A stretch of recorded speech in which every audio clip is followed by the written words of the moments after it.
Welcome to Real Talk for Real Teachers. My name is Julie Rufo, and I'm the lead content specialist for Conscious Discipline. I've helped produce many of our products and have assisted Dr. Bailey in writing her best-selling books and curriculums for more than 2 decades. My husband is a high school teacher and Conscious Discipline certified instructor, and we're raising our girls with Conscious Discipline with all the beautiful oopses and growth that comes with that parenting journey. For those of you who may be new to Conscious Discipline is a trauma-responsive, brain-based, and evidence-backed approach. It provides a pathway to resiliency, sustainable change, and educational equity by integrating adult-first discipline, school culture, and social and emotional learning within a single methodology. In today's episode of Real Talk for Real Teachers, we're crossing the globe to join a conversation between Dr. Bailey and a mother and daughter powerhouse, Aida Adnan and Tania Jaroudy from Riyadh, Saudi Arabia. Aida and Tania are here to share about their journey with Conscious Discipline, their school, My Little School, and the profound ways their teachers are taking the Pay It Forward model to heart with refugee schools in Lebanon.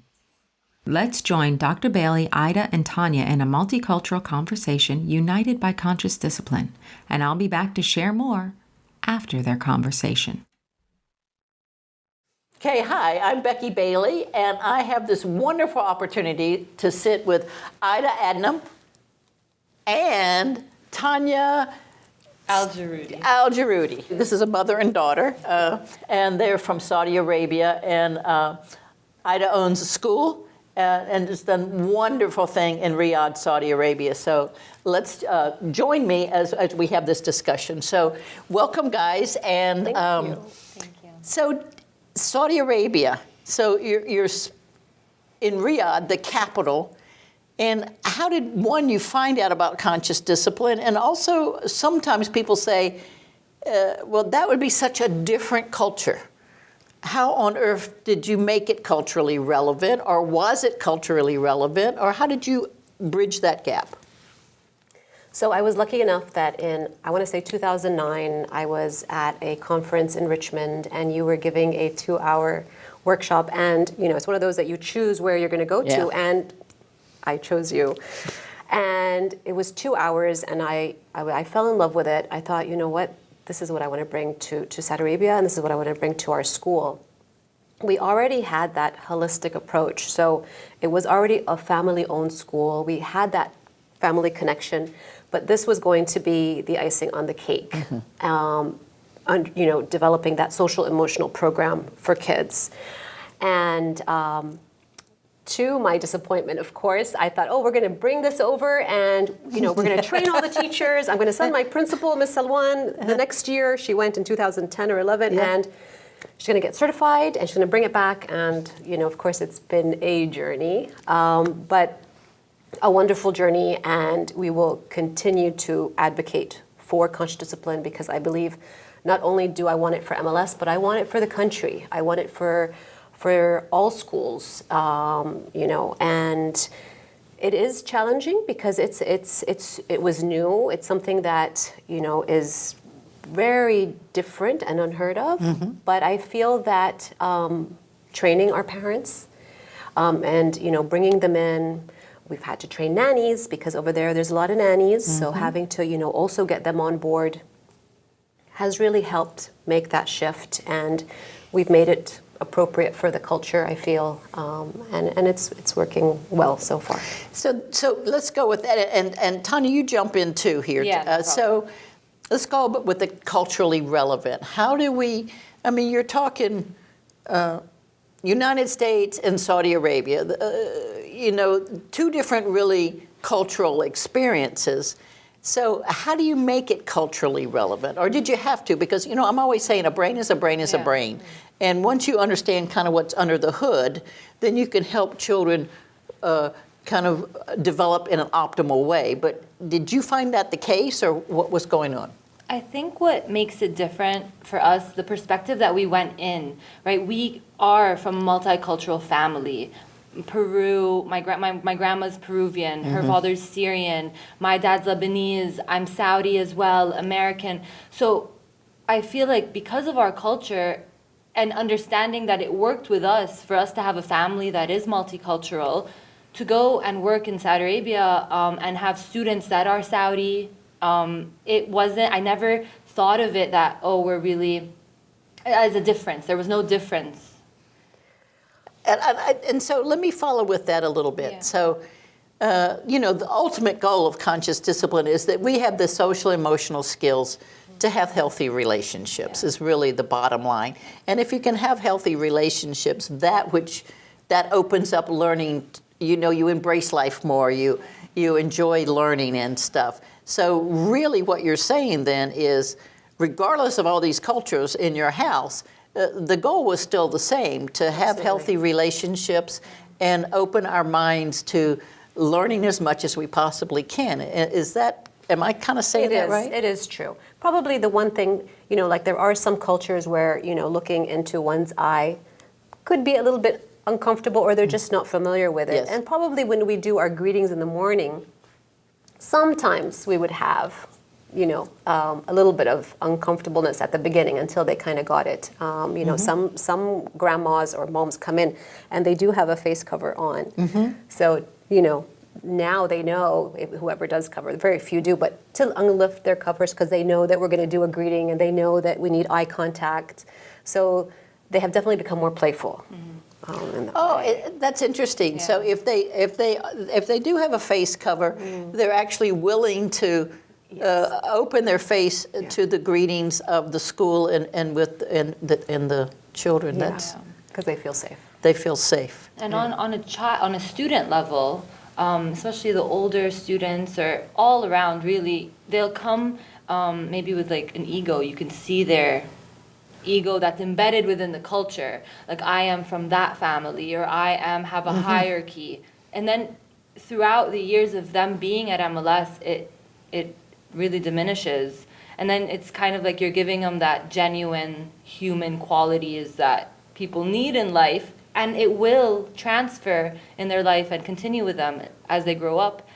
And I see it with my boys, my third grade boys, because I teach, because the third grade boys have to leave our school because then it's all girls because of the Ministry of Education. And then with those boys, they have a soft spot in my heart because they're going to leave MLS, they're going to go to another school, but the things that we teach them, I know it's going to stick with them. And so many special moments that you have, wishing someone well, or doing the timekeeper, the time machine. Yes. Yes, and MLS is my little school. Yes. Right? So just for those listening, my little school.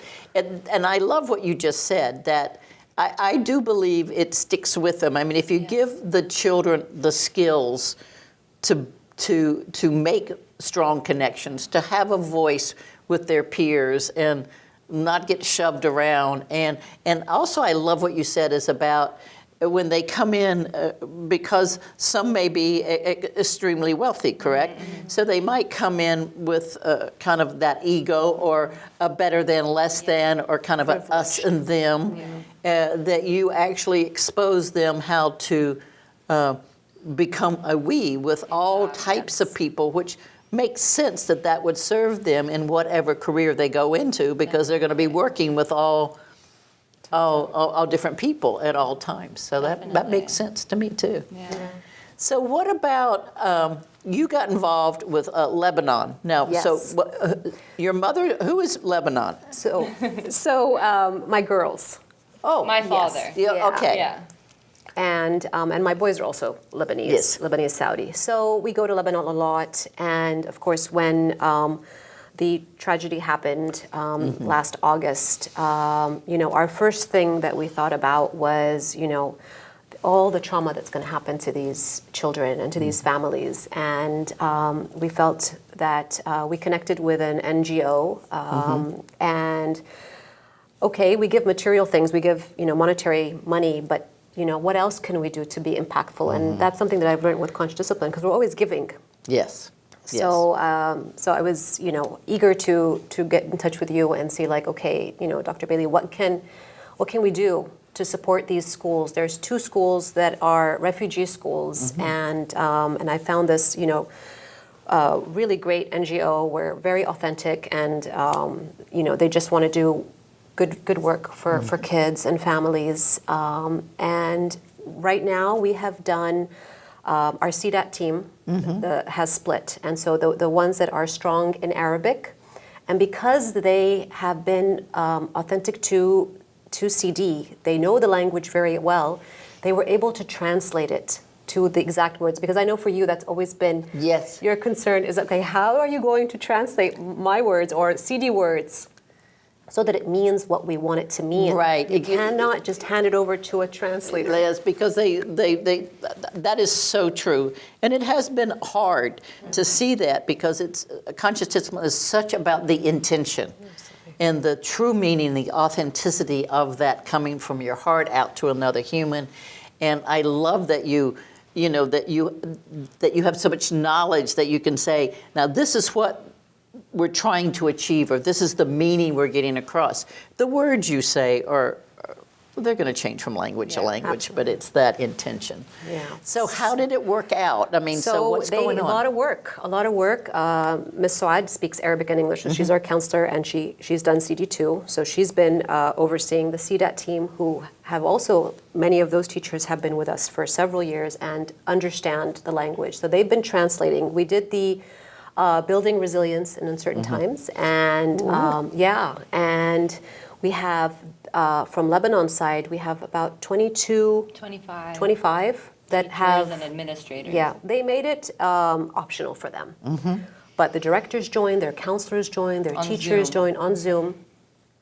And I remember this being so funny because, Lebanese people can be a little bit not stressed, but I think from so much trauma that they've been, they don't take time to take a breath.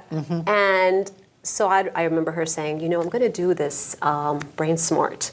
And it was, I don't know what it was the last time you guys did it. It was like it was a dance. Yeah. And so she got them all to get up in Zoom and, follow this, It was the every cell is happy. Oh, yes. Oh, yes. Every cell. Yes.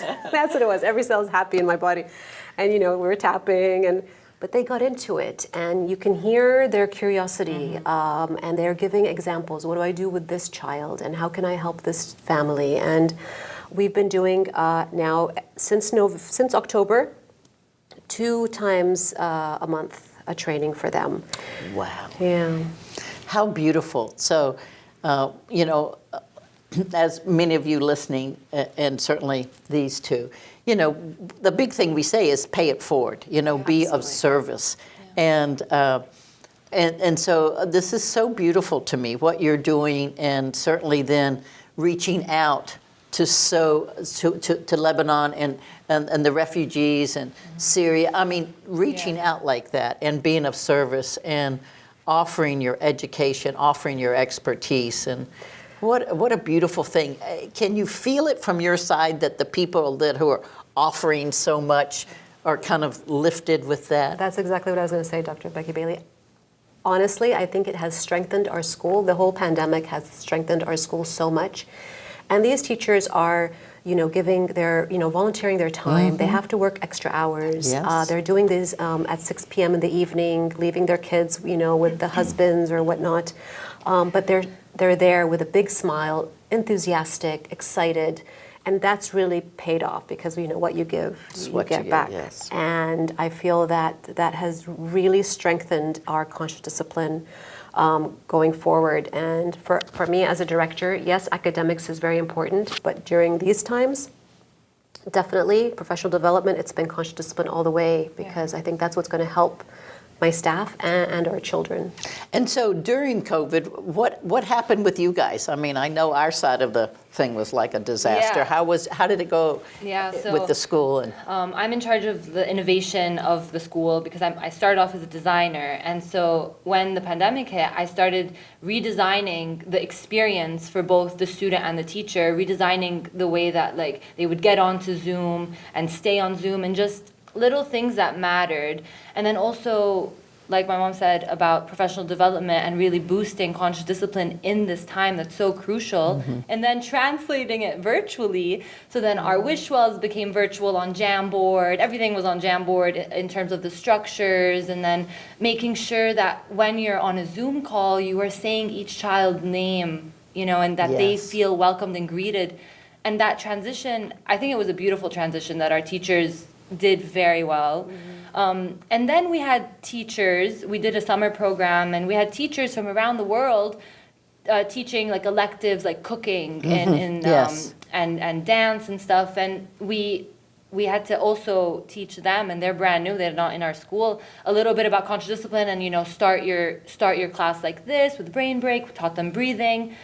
And there's one teacher who's a chef, and she's Lebanese, she lives in London, and she was doing a cooking class online. And then she was so curious about conscious discipline, and she would attend all of our professional development in the beginning of the year, and she's still with us as a teacher till now for all our students, teaching them cooking. And she really delved into conscious discipline. Again, not even an educator, she's a chef. And when the bomb happened in Lebanon, we had a student in Lebanon that was there, Mateo, and the bomb hit, and the next day she had a class, and she was wondering, I wonder if Mateo's going to come, because I'm going to wish him well. Yeah. I'm going to do I'm going to wish him well. And as a chef, chefs are very forward, right? Yes. And so she said, everybody come to the screen. We have to wish Mateo well. Everyone right now, come to the screen, put your hands on your heart, and we're going to wish Mateo well. And it was just like a chef. Wow. And so it was beautiful. Yeah. Yeah. And then I was like, okay, you know, you did it, but next time, maybe do it this way. How wonderful. So what I'm hearing from you is that you can find a way to work this through. And what I'm hearing from you is any culture. Absolutely. And you also found it very helpful, or helping spread it to others in a very traumatized situation. Yeah. And in our school, our teachers are not just Saudi. We have Filipinos, Kenya, American, Canadian, all nationalities. Like the whole staff is so multicultural, and everyone understands it. Even our cleaning ladies. Yeah, I love that.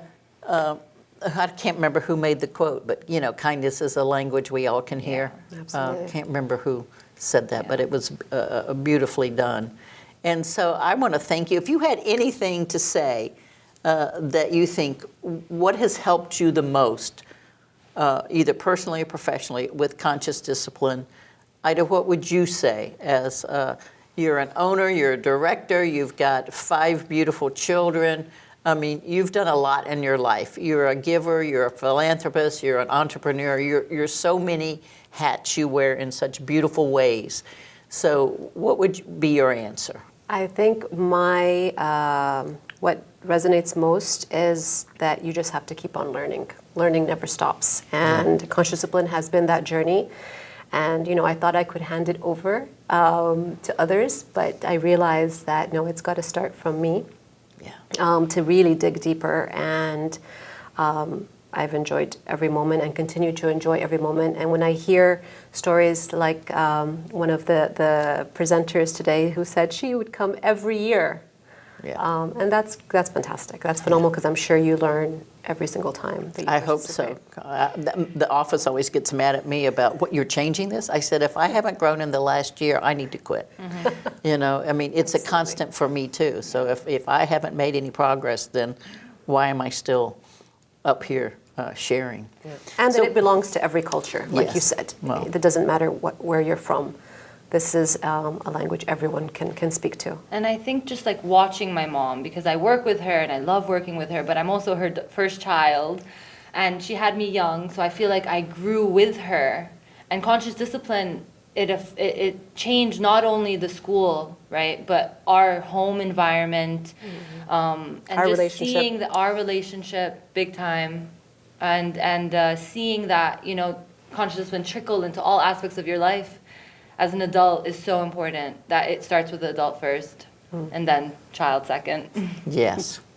Well, thank you both so much, and also send my well wishes and my love to all the people reaching out to all the other teachers in Lebanon, and just tell them I'm thinking about them. And again, if there's something we can do to support you doing that, just give me a shout out. And we hope to do Thank more. you. Thank Yes. you so much, Yeah. Dr. Thank Becky, you so for your much. generosity and kindness always. Thank you. Thank you. What an inspiring conversation to remind us that there's so much more that unites us than sets us apart. We are truly unique expressions of one universal whole. Aida and Tania did a beautiful job of describing the commonality of conscious discipline that comes from the way it asks us to truly internalize the powers and skills so they become part of us, rather than a separate curriculum we teach. This is exactly what we mean when we say conscious discipline is an adult-first methodology. It means we begin to internalize the mindset shift from controlling to composure, from punishing to teaching, and from judgment to compassion, so we can walk the talk when it comes to modeling the SEL we're teaching children. That adult-first internalization is also what makes conscious discipline relevant in any and all cultures. Because conscious discipline coaches us to process the concepts at a deeper level, each of us will naturally relate to the material differently and contextualize it to fit our unique cultures and environments, just as Aida and Tania have. It was particularly impactful hearing them talk about how the barriers of us and them were replaced with a we. That is how we heal ourselves and our world. Thank you, Aida and Tania, for sharing a little bit of your amazing story with us and for the work your school's Conscious Discipline Action Team is doing at the refugee schools in Lebanon, as well as within your own school family at My Little School. Your dedication to conscious discipline, your community, and the Pay It Forward model is truly inspiring. So, what have Dr. Bailey and Conscious Discipline been up to?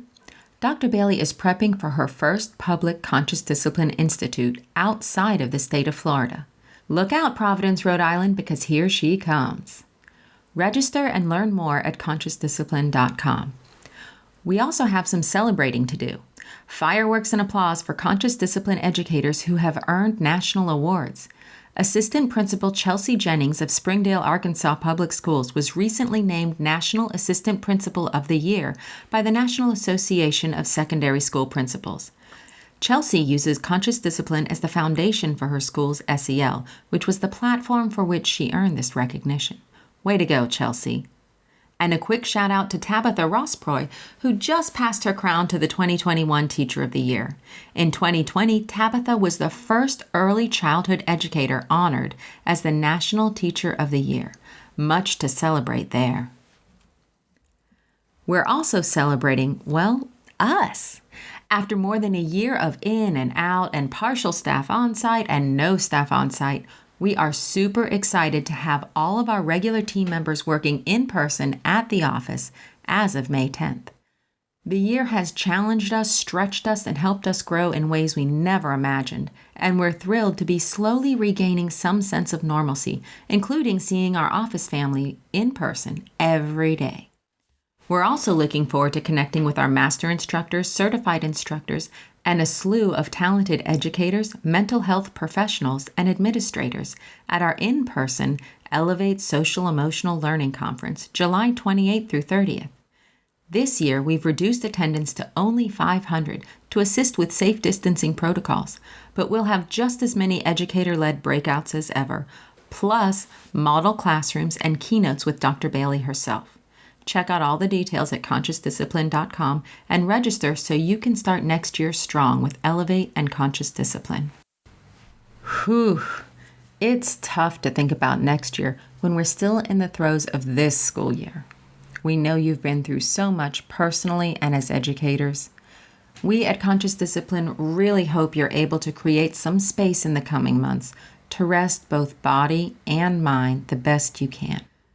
Self-care has become such a buzzword, and we know true self-care is more than bubble baths and summer reading. It's setting assertive boundaries, recognizing when to pause for a breath, letting your oops be oopses so you can return to your path instead of beating yourself up, and making the conscious choice to see yourself and those around you as capable of handling whatever life throws your way. So here's to honoring ourselves with deep self-care so we can bring the best of who we are to our relationships, the children and families we serve, and ourselves. I hope you've enjoyed our time together today. Until next time, I wish you well. For more episodes of Real Talk with Real Teachers by Dr. Becky Bailey, visit consciousdiscipline.com/podcasts. You can also subscribe to this podcast on iTunes, Stitcher, or your favorite podcast app.